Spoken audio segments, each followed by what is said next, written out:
nós, no Oriente Médio, somos considerados pelo mundo inteiro como pessoas extremamente radicais.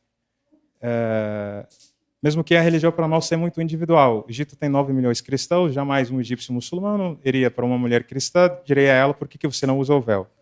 Por lei, Líbano, o presidente tem que ser cristão, mesmo que os cristãos não são uma maioria. Tem 2/3 muçulmanos, 1/3 cristão. A religião para nós é muito individual, mas é uma coisa que eu percebi aqui no Brasil, e aí que é a minha pergunta, quando alguém fale que a Bíblia diz isso, eu nunca vi nenhum brasileiro falar para ele, apresente isso para mim na Bíblia. Eu nunca vi nenhum brasileiro falar para ele, mas eu queria saber qual é o versículo, porque eu queria fazer a minha própria pesquisa, chegar na minha conclusão.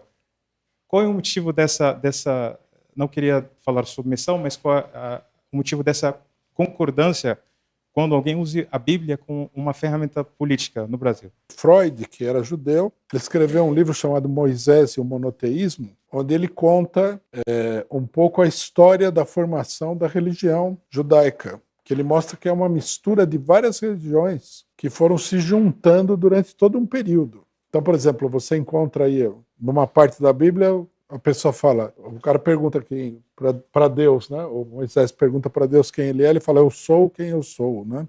Quer dizer, não tenho nome e tal. De outro lado parece Jeová, né? E ele fala que, na verdade, são entidades diferentes, de povos diferentes, de religiões diferentes, que se juntaram aí. Então, quer dizer, se a gente for pesquisar isso daí, que é interessante, mas não é politicamente muito relevante, nós vamos chegar à conclusão de que isso tudo é um grande mito que se formou aí, e boa parte desse mito é moderno. Sem falar no fato de que a parte de toda essa história da Bíblia é um mito. Como muita coisa, né, que foi passado por tradição oral, até ser escrito, e foi modificado e tal, a gente não pode dar um crédito a essas coisas muito grande, porque teria que haver toda uma pesquisa e não tem nada que corrobore tudo isso, né? Por exemplo, eu estive vendo recentemente a história do Egito, e as relações dos judeus com o Egito, que aparecem na Bíblia, são todas muito pouco demonstradas pelos achados do Egito. O Egito é o país que mais tem descobertas arqueológicas dessa época antiga. Ninguém conseguiu estabelecer quando e como os judeus estiveram no Egito, né? A Bíblia parece que fala que foi o faraó Ramsés II, né? Que é o faraó que aparece na Bíblia com os judeus, com Moisés, etc. e tal. Os arqueólogos falam que não tem nenhuma prova disso daí.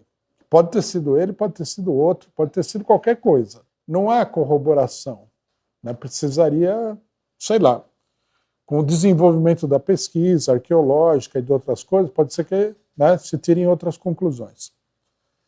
É um assunto para ser estudado. Agora, de forma nenhuma pode ser base para nenhuma política isso. É totalmente imaginário desse ponto de vista, né? No Brasil tem uma onda de algumas décadas, é uma coisa recente, 3, 4 décadas, de crescimento das religiões evangélicas. Então, esse pessoal, eles têm o hábito de citar a Bíblia. Em geral, eles não sabem nada também. O pessoal estuda um pouquinho aí, mas conhecendo as feras, a gente sabe que ninguém é muito estudioso de nada. É pouca gente que sabe. Os católicos, esses aí nunca tiveram o hábito de citar a Bíblia. Para o catolicismo, não sei se você não sendo de um país católico, né? Talvez você não conheça a peculiaridade do catolicismo, que é uma religião muito peculiar. Tem a Bíblia, né? E o pessoal na missa cita a Bíblia, etc. e tal. Mas nenhum católico lê a Bíblia. Isso aí não faz parte da cultura religiosa. O pessoal vai na missa, escuta o padre e tal. E para o católico, o que vale não é o que está escrito na Bíblia. O que vale é aquilo que é definido pelo Vaticano, pelo Papa. Então, embora o católico possa citar a Bíblia e tudo mais, o pessoal sabe que se o Papa disse A e a Bíblia disse B, o que vale é o que o Papa disse, não o que diz a Bíblia, né? Nesse sentido, é uma religião que não é como a religião evangélica, que está apoiada sobre a Bíblia. Se você chegar para um católico e falar para ele, por exemplo, como eu já vi acontecer com evangélicos, que o cara fala assim, você acha que o que diz a Bíblia é verdadeiro? Então, na batalha de Jericó, quando Josué mandou o sol parar, significa que o sol que gira em torno da terra, aí o evangélico foi todo perturbado, né? Porque todo mundo sabe que não é o sol que gira em torno da terra, mas é o contrário. O católico não tem essas contradições. O católico falaria rapidamente para você o seguinte, bom, isso daí é uma figura de linguagem, é uma maneira de dizer, você entendeu? Quer dizer, a Bíblia é um livro de ficção para o católico, né? O Novo Testamento é uma referência, mas o Velho Testamento, em grande medida, é um livro de ficção. Você nunca vai encontrar os católicos falando não, porque a Bíblia diz. Isso aí não importa. O que tem importância é o que diz o padre, o bispo, o cardeal e o Papa, principalmente o Papa. É uma religião institucionalizada, você entendeu? Então a instituição domina. Aí você tem os concílios. É aí que se faz a política da igreja. Se o concílio falar que você bater na mulher é feio, não pode bater na mulher, apesar de que a Bíblia fala que você pode até matar a mulher. O que vale mais o concílio e o que o Papa fala do que a Bíblia. Eu sei porque eu fui educado na religião católica. Então, não tinha nada disso.